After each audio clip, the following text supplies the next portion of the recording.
Oh, Gal Gal. You just like me talking about certain things. Yeah, we'll react to this. Boka.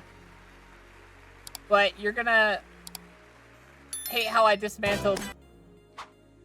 The idea is about this react is For Valve, the 20th of October 2020. Before he even says, what's funny is the reason they're changing it actually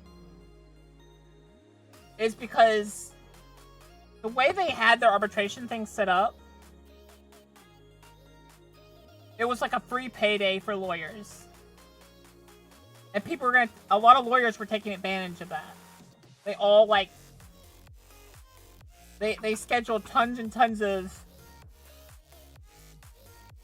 customers to attack Valve. Here's the thing, even if they lost, Valve would pay for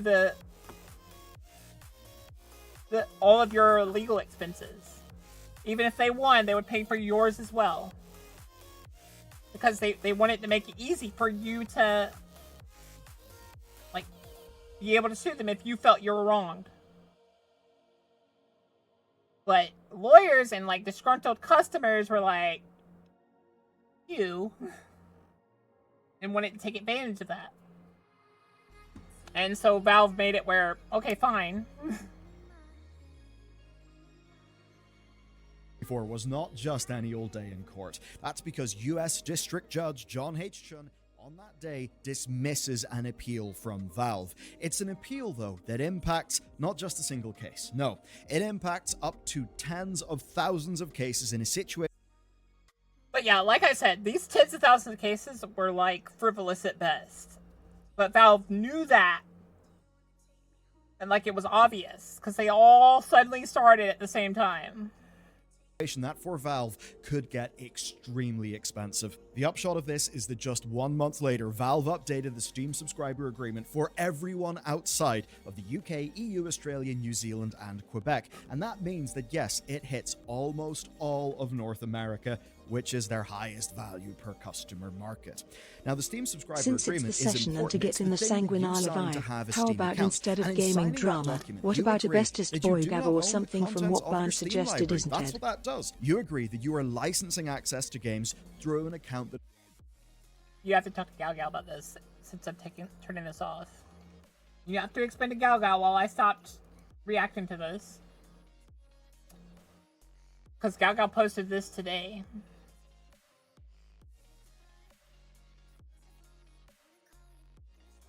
Well, they can't anymore. At least they can't,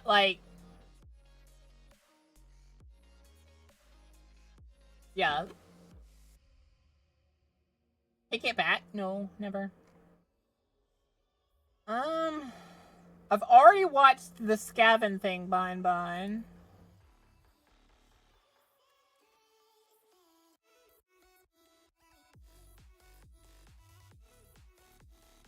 That's what I'm saying. It's posted today, Walk On.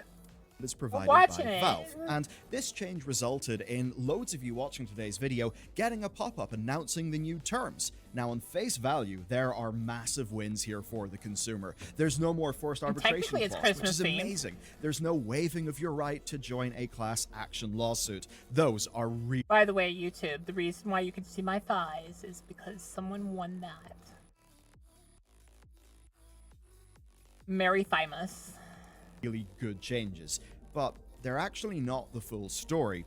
When you look deeper, there is so... I think that Gaben's starting to do that. I think he's going to probably have that change in the next year or so.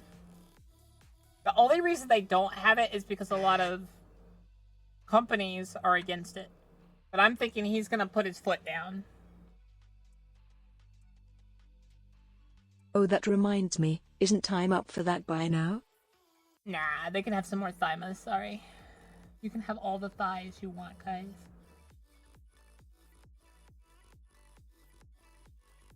Yinian, shut up!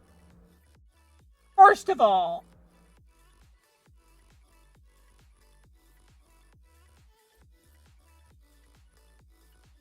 Gosh darn down. Much more. You're more down bad for your model than your chat is. of thousands of cases, absolutely gargantuan amounts of money on the line, and particularly for Valve, one line that is targeted to get around that judge's ruling, and another line that, well, basically says, get on board or lose your Steam account. Do bear in mind though, we are not lawyers, this is just our assessment of the situation.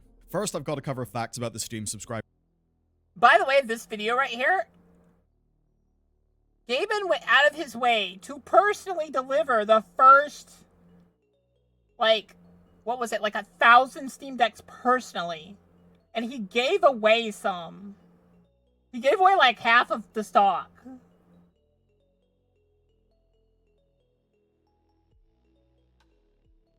Okay, and he signed them. So, like, if you decide to sell it, bam. Gaben's signature. Agreement. This is the foundation of this entire story. The old agreement had you agree to settle any disputes via third-party arbitration and waive your rights to join a class action lawsuit. He got rid of that. So you don't have to... You can, like, literally sue them now. He got rid of that. Because, one, lawyers were using it as a free payday. Because they would get paid either way. So they wouldn't even try. And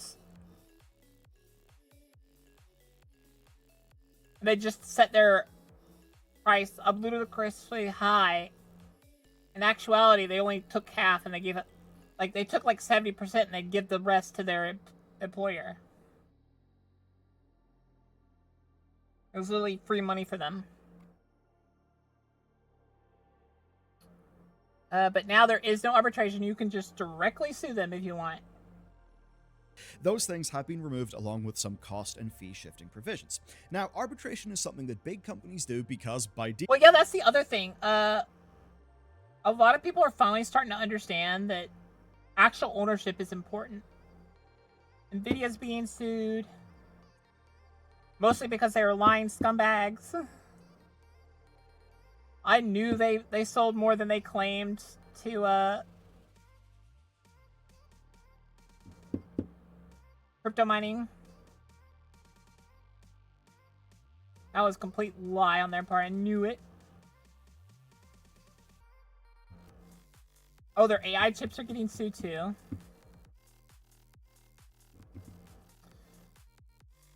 I'm gonna be real with you on AI. AI is both a fad and important to the future.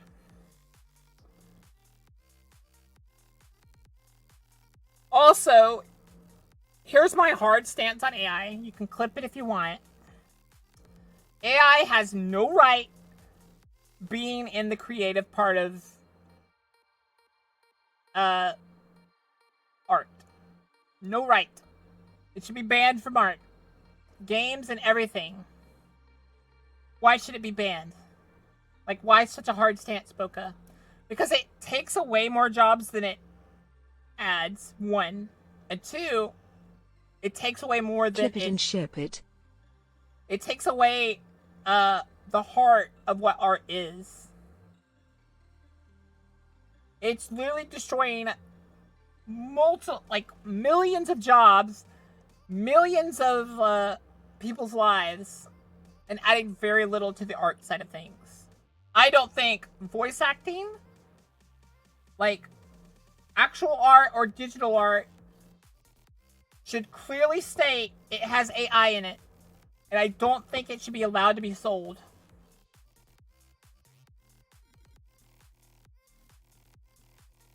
Because, one, no one actually did any work. Someone typed in like 3 lines. If you want to sell it, $3 should be the max amount you could sell it for. So if you want to become an AI slot machine, go ahead.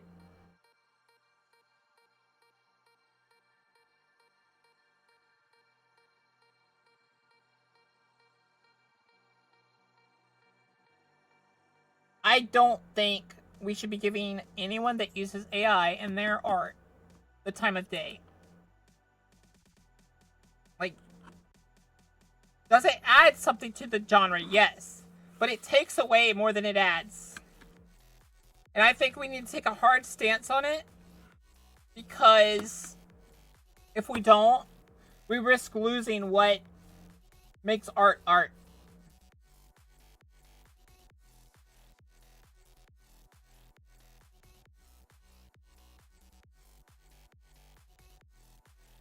So it's destroying art as a medium. People already work tirelessly and hard, and they barely get any money for doing art. I don't think AI should be allowed to come in here and just, like, destroy those people's lives and jobs.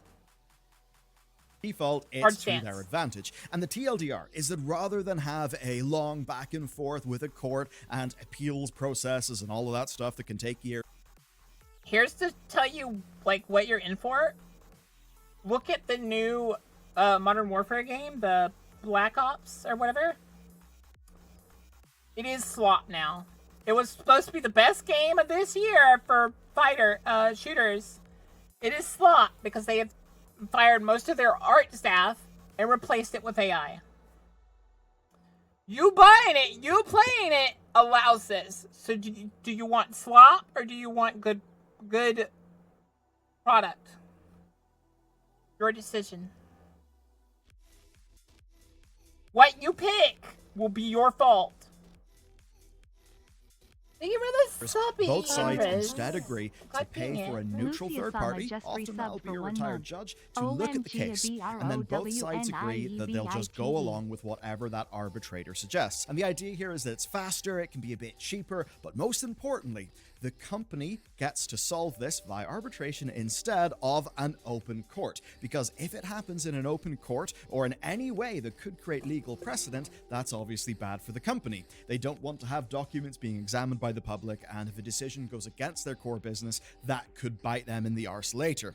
But compared to most similar clauses, Valve's is benevolent. You know, I say it's the best this year. It's not. It's clearly not. But you know how news articles are. Whoever paid them the most gets to set the narrative, you know.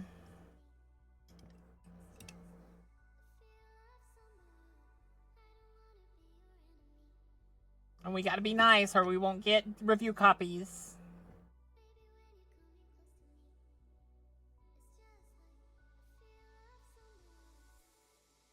I will say this. I give Sony a big thumbs up for what they did recently. Basically, what they did is they put a lot more investment in the cacao. Remember, I told you guys we don't want Sony to own cacao. They don't.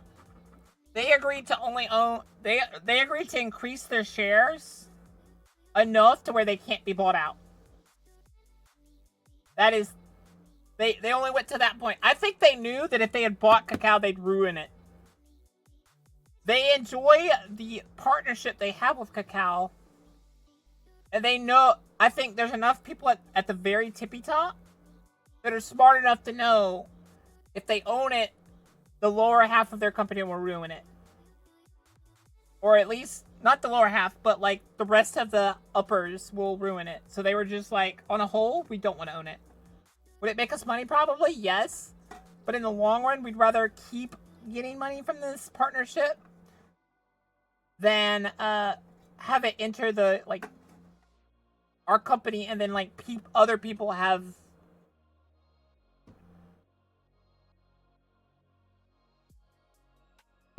And where today's case becomes fascinating is... Here's the thing. I know a lot of people hate Musk, but there is no denying he made Twitter better. I don't care what you say, you have the freedom of speech on that platform now that you were supposed to have in the first place. There is a reason... Like, I actually get looked at on Twitter now. Because the algorithm has changed slightly to the point where people can see your tweets most of the time. Yeah, sometimes your tweets just not interesting.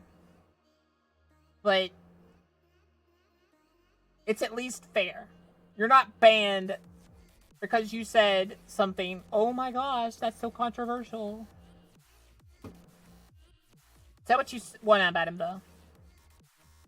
I will neither defend nor Valve's benevolence actually deny hurting him. them. You see, they say that they will even cover legal fees regarding the arbitration for both sides as long as the payout, the final decision, is under 10 grand. So even if they were to... They saw how many people were against it. They saw how many people that were their customers and not their customers that were against it. And they were like, if we buy this, it'll hurt us more than it'll help us. Because people just stop interacting with the medium when it comes to us. Win and you were to lose, assuming I think it's under companies 10 are starting grand, to understand they'll cover that the fee. That is going to there are absolutely some- make all the difference. There are some parts of the industry they can't get into or touch. Like manga, they know how passionate people are about manga. I think they've learned their lesson with like sites like Crunchyroll and stuff. Yeah, they continue to make bad decisions, but like they keep seeing it bite them in the ass. Like Crunchyroll might shut down because of their recent like changes. And it's the foundation of today's story. Now, the new agreement, of course, lets you take them to court, and because they're located in Bellevue, that will be a Washington court. The provisions like covering the legal fees are gone, and yes, you can join a class action if you want. You might be thinking then, why would Valve do this? On face value, it's a head-scratcher, but when you go into the detail, oh no, this is absolutely in Valve's interest, and that's because they've just found themselves under a lot of legal attack. As I said at the top of the video, a judge just dismissed one of their biggest rebuttals. And what we do over... There's a reason Crunchy's hated in Japan. I stopped using Crunchy once I found out a lot of the things. One of my favorite things, you guys remember when I was talking about how credit cards were trying to censor Japan? Guess what? The Japanese legal, like, government basically said, keep it up, buddy. And the credit card companies were like, oh no, we're sorry. They basically started to work on a law. Like, it was literally in the process of about to be voted on. I think they should pass it anyways. But basically, they were going to pass a law that basically said, oh yeah, if you discriminate against our country in any way, you're banned from this country. Basically, all credit card companies would lose the right to work in Japan. Or any of their, like, subsidiaries. And credit card companies back down real quick. At Bellular.games is And also... they're actually still being looked into by America or monopolies. In both our interests. Over there, we publish Loading Screen every day. You can even get it in your email. And, well, the most recent editions have been going into Blizzard's dirty laundry, which is fascinating, learning about cancelled games, the sorts of things that went on internally. And over there, what we do with Loading Screen, which you get every weekday, is we sift through all of the news this... And if you need another reason to hate EA, they are trying to make fully AI games. So yeah, industry produces. We then bring it together, we put it in context, and we keep you in the loop, all free from algorithms and ads. Plus, of course, over there, you also get our videos ad-free, you get our buy games on Steam, if I can, in full knowledge of what the Steam subscriber agreement contains. The contributions to Linux gaming, handheld gaming, and VR are all incredible, yet my parents gave me $25 extra to pay towards the Steam Deck. And once my friend pays me, I'm gonna buy it. a business is a business, and all changes have motivation. This one kicks off in 2022, where we saw Willfire Games sue Valve, alleging anti-competitive behavior. You see, technically, you cannot sell Steam keys cheaper. And so yes, Valve tried to have this dismissed, but obviously that failed. Judge Chun dismissed their motion without prejudice. Unfair, and I do not think Valve should, under any circumstances, have to do that. And go against that. And there are more emails within the court case presented as a... There's Hexley. I don't know where we were. But,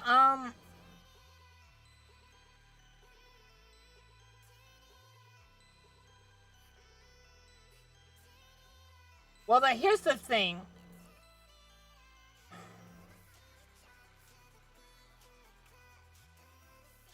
Yeah, it's monopolistic, but that's another country. You have no right to interfere with it.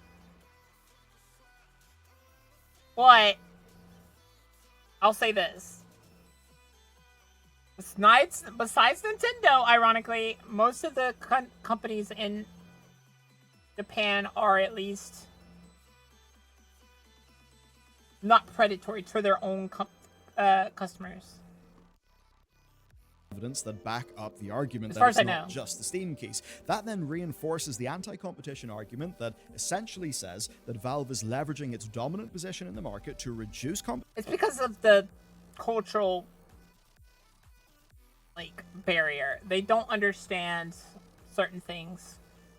It's really just Nintendo that think they can control other IPs. Do they need to lose? Yes. They need some humbling. Competition by enforcing price parity. And that means that, yes, you can go and sell your game elsewhere for cheaper, but if you do, Valve can just delist your game. Here's the thing. I kind of agree with Steam's stance on this. Because why would they take the burden of hosting your game and all this other stuff if you're just going to sell it cheaper on another site by using their... sell it cheaper on another site? Because most people would buy it from that site. So they would lose money hosting your game. Technically. And the bit where it matters for competition is that if Valve has got a dominant market position, it's then not viable to not publish your game on Steam. It is, Bellular. I agree with you. It's an antitrust concern. And as much as this has got a developer and publisher framing, it of course does impact customers as well. It removes pricing as an avenue of competition. And that does mean there's less competition in price, and that means that you... But here's the thing that people don't understand.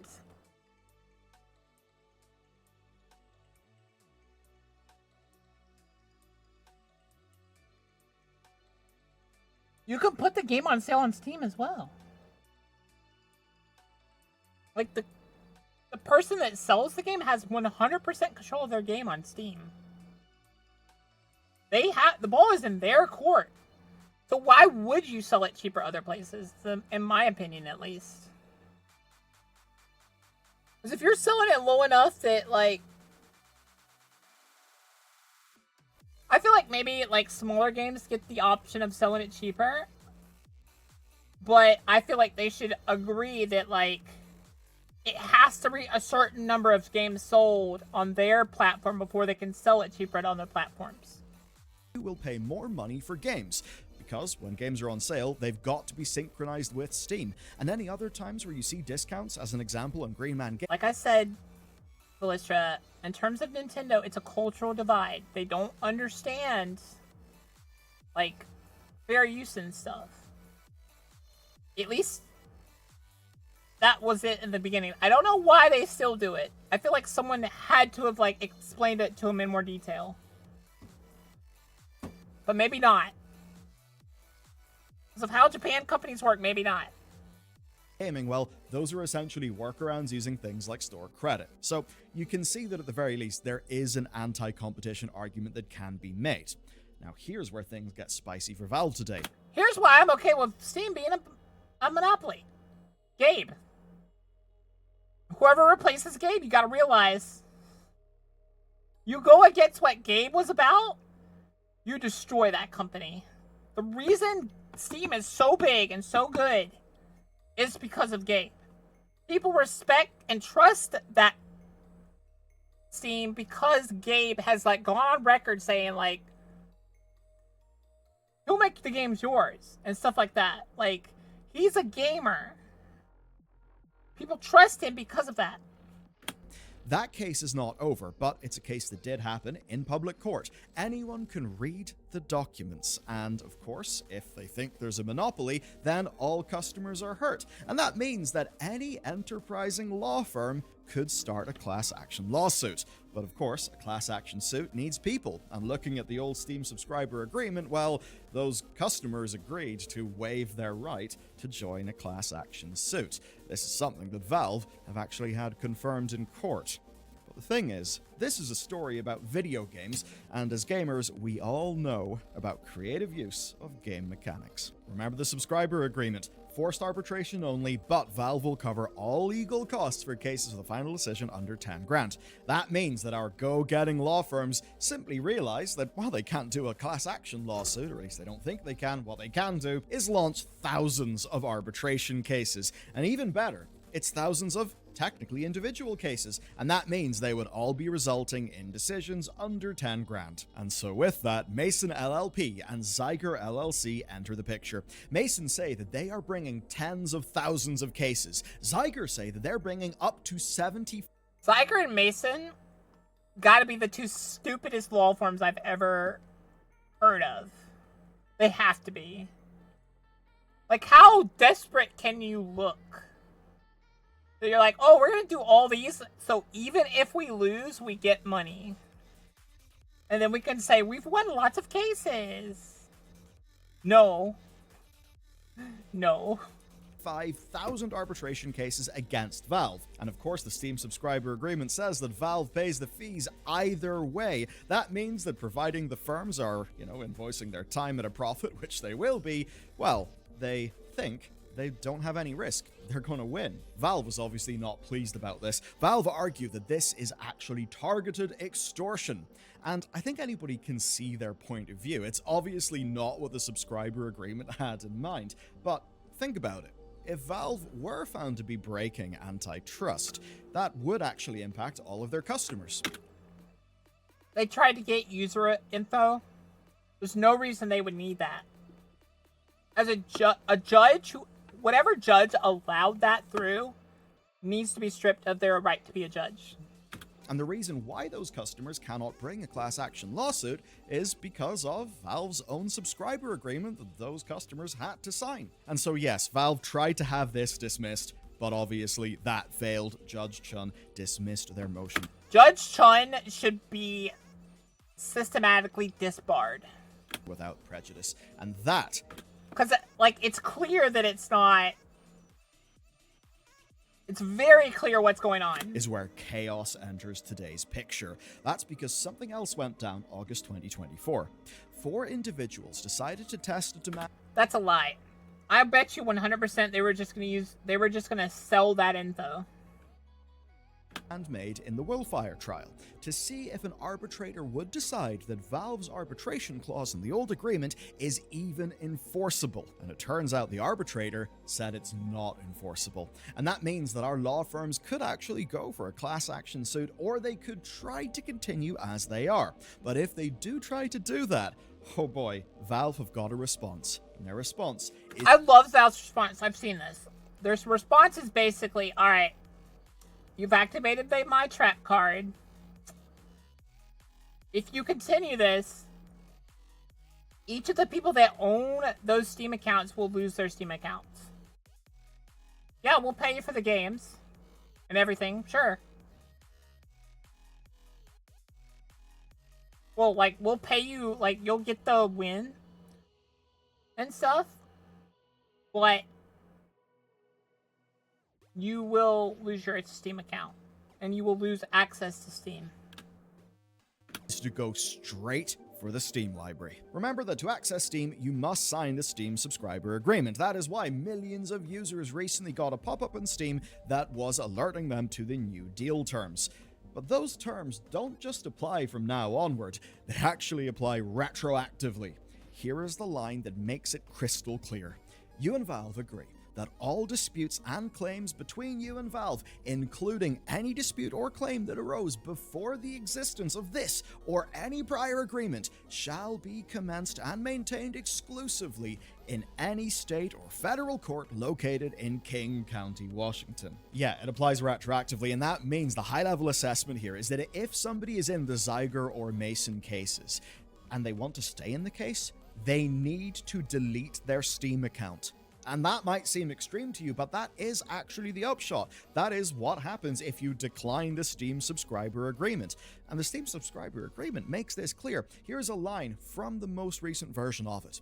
Your failure to cancel your account prior to the effective date of the amendment will constitute your acceptance of the amended terms. And that is the bit that for Valve is just a stroke of genius. So many people in these cases will have just continued on with their Steam account, and in doing so, they've made it impossible, at least per the letter of the subscriber agreement, to continue in those arbitration cases. And going through a story like this, I totally get why legal dramas like Suits exist. It's so spicy. That means that for Zyger, they're up to 75,000 cases. Well, that is just going to utterly evaporate. Number one, by accident, from people just continuing to use Steam, and also from people who actually did read the agreement and realized, well, I could continue this, but you know what? I've spent $2,000 in my Steam account. I'm not going to delete it. Thing is, this is not the end of this story. It's merely a development. It is a major one, but it's not the end.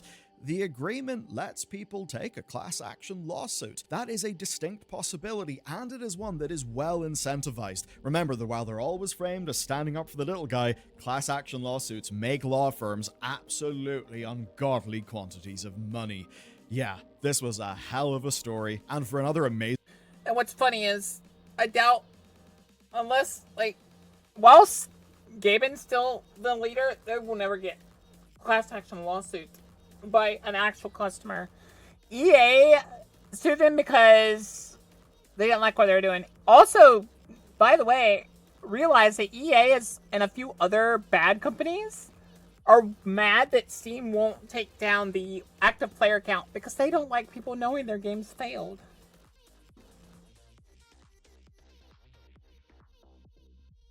Alright, now what did Lock-On say we need to watch?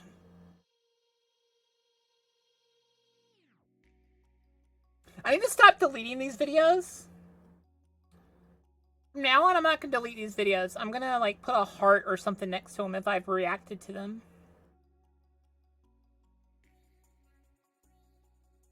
I feel like that makes sense. They're trying. But what's hilarious here is EA won't win it. It's actually kind of hilarious.